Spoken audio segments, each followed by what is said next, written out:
यहाँ पे ये कह रहा है कि अगर आपकी जो डाटा टाइप है ठीक है वो, और साथ में जो वैल्यू है दोनों अगर बराबर होंगी ठीक है, तब जो है ये वैल्यू फास्ट रिटर्न करेगा ठीक है। अदरवाइज अगर ये इनकी वैल्यू किसी भी तरीके से आपस में मैच नहीं करती, ना टाइप मैच करती है ना वैल्यू मैच करती है, तो ये ट्रू ट्रू देता रहेगा।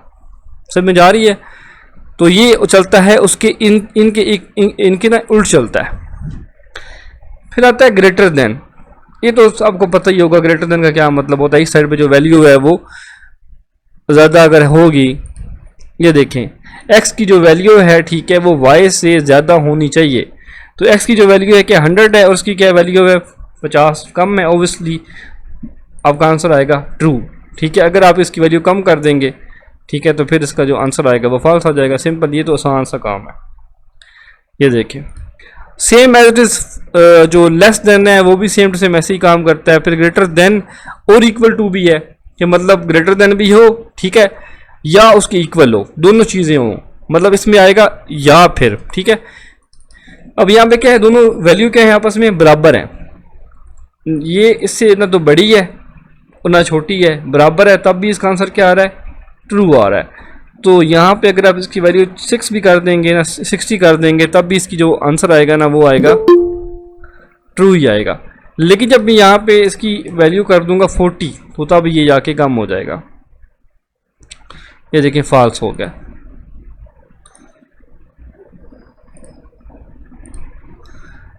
आई होप सो आपको ये चीज़ें समझ आ रही होंगी। उसके बाद यहाँ पे लेस देन भी ये सेम टू सेम वैसे ही काम करता है ठीक है। यहाँ पे आता है स्पेसशिप।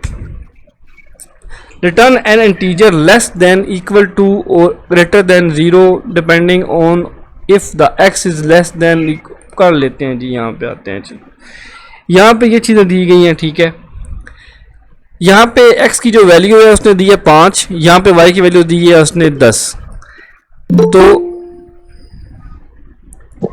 कौन इस टाइम आ रहा है?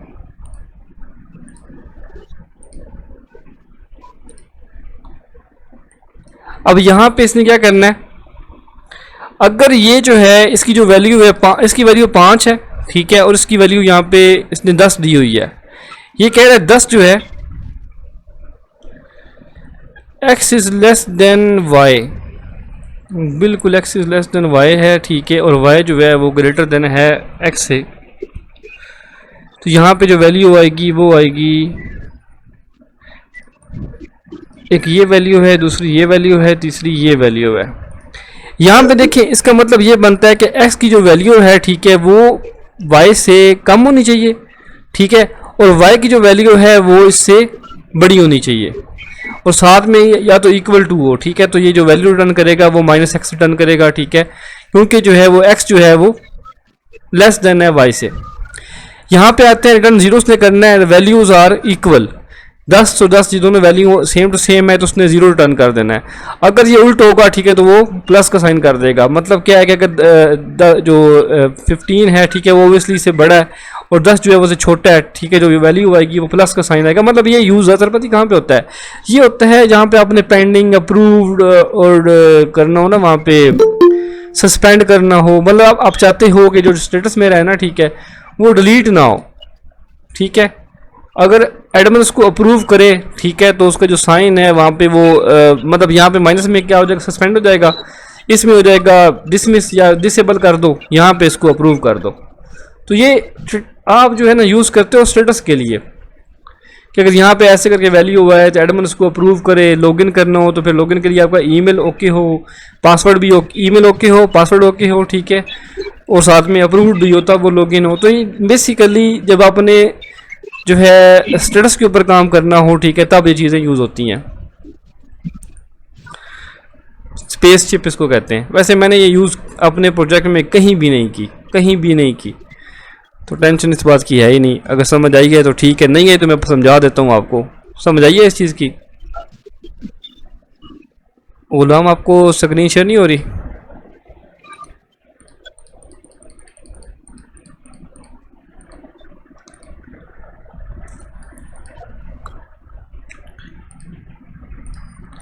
आगे आता है जी PHP में इंक्रीमेंट और डिक्रीमेंट ऑपरेटर्स। ये मोस्टली आप लोगों को पता भी होंगे, प्लस प्लस का साइन हो तो प्री इंक्रीमेंट होता है, ठीक है। ये होता है पोस्ट इंक्रीमेंट। मतलब प्री इंक्रीमेंट का मतलब क्या होता है कि पहले वो इंक्रीमेंट हो फिर रन हो। इसमें क्या है कि पहले रन होगा फिर आपका इंक्रीमेंट होगा। इसमें सेम एज इट इज है, पहले डिक्रीमेंट होगा, ठीक है, इसमें बाद में डिक्रीमेंट होगा। ये देखें जी लूप्स में चीज़ें यूज़ होती हैं। अब यहाँ पे ये देखें 10 है तो उसने रन किया है साथ में उसको। ये माइक किसका जो है वो मैं समझा देता हूँ आपको। ये माइक अपना बंद करके, ठीक है। पहले उसने क्या किया है, ये प्री में क्या होता है कि पहले वो ऐड होता है, ठीक है, उसके बाद जो वैल्यू होती है वो प्रिंट होती है। जैसे यहाँ पे 10 था, उसने पहले ऐड किया, 10 में एक ऐड करके उसने 11 प्रिंट करवा दिया। जब पोस्ट इंक्रीमेंट की बात आई, ठीक है, उसने क्या किया यहाँ पे कि पहले उसने प्रिंट करवाया है, प्रिंट करवाने के बाद उसने ऐड करके फिर यहाँ भेज दिया, बट हमको अब वो नज़र नहीं आ रहा।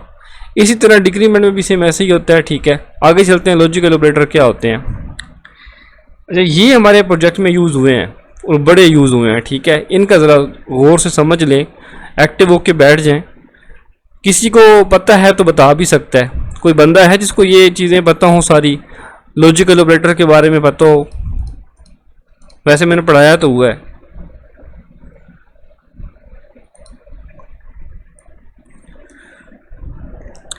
अच्छा, आपके प्रोजेक्ट में अगर जो है ये एंड यूज हुआ हो, ठीक है, या फिर और यूज हुआ हो, ऐसी चीज़ें यूज हुई होती हैं, ठीक है। इसका मतलब यहाँ पे क्या होगा, एंड होगा। एंड का मतलब क्या होता है कि ट्रू होनी चाहिए दोनों। If both and X and Y अगर दोनों जो है ट्रू होती हैं, ठीक है, तब जो है ये स्टेटमेंट को हम इसको ट्रू समझेंगे, अदरवाइज नहीं समझेंगे। मतलब ये हमारे लॉजिकल ऑपरेटर्स हैं, जैसे वो गेट्स नहीं होते, और gate, NAND gate, and gate, ये वही गेट टाइप के हैं कि मतलब अगर आपकी जो वैल्यू है यहाँ पे क्या है कि email is equal to email, ठीक है, पासवर्ड भी ठीक है, तब इसको लॉगिन करो। तो ये सेम टू सेम वैसे ही है कि एक्स अगर इसकी जो वैल्यू यहाँ पे इसमें 100 है, इसमें 50 है, यहाँ पे लगा दिए हमने एंड ऑपरेटर। हम कहते हैं कि ये वैल्यू भी इसके बराबर हो, ट्रू हो, और ये भी ट्रू हो, तो तब आप हेलो वर्ड का जो भी मैसेज है वो प्रिंट करवाओ। तो यहाँ पे हम चीज़ें चेक कर रहे हैं कि ईमेल, पासवर्ड प्लस जो स्टेटस इसका है वो अप्रूव्ड है कि नहीं है, ठीक है। तो वो जो चीज़ें अगर ओके होती हैं तब जो है आप लॉगिन करो, अदरवाइज लॉगिन ना करवाओ। अब यहाँ पे क्या होगा, मैं आपको चीज़ बता दूँ कि अगर यहाँ पे फॉर एग्जांपल आप देते हो यहाँ पे ईमेल इज इक्वल टू जो है वो क्या होती है जी, फॉर एग्जांपल मैं यहाँ पे देता हूँ @gmail.com। यहाँ पे पासवर्ड मैं दे देता हूँ जी 1 2 3 4 5, ठीक है। यहाँ पे मैं यही ईमेल दे दूँगा। वैसे स्ट्रिंग होनी चाहिए लेकिन मैं ऐसे यूज़ कर रहा हूँ, खैर है समझाने के लिए।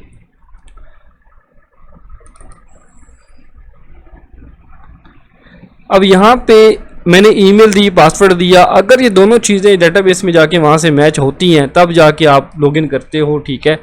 और यहाँ पे अगर मैं एक और ऐड लगा दूँ, ठीक है, तो मैं वो लगाऊंगा $, वो भी चेक करूँगा कि क्या जो मेरा स्टेटस है क्या वो अप्रूव्ड है कि नहीं है। अप्रूव्ड होना चाहिए, अदरवाइज जो है वो यहाँ पे शो करे कि आप जो है वो लॉगिन नहीं, आपका जो अगर अप्रूव नहीं होगा ना, ठीक है, फिर मैसेज नीचे शो होगा।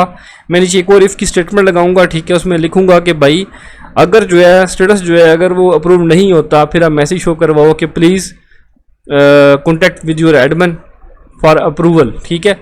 ऐसे करके मैसेज वहाँ पे डिस्प्ले करवा दूंगा। अगर ईमेल और पासवर्ड दोनों ठीक होते हैं और जो स्टेटस है वो रॉन्ग होता है तो फिर मैसेज शो करवा दो।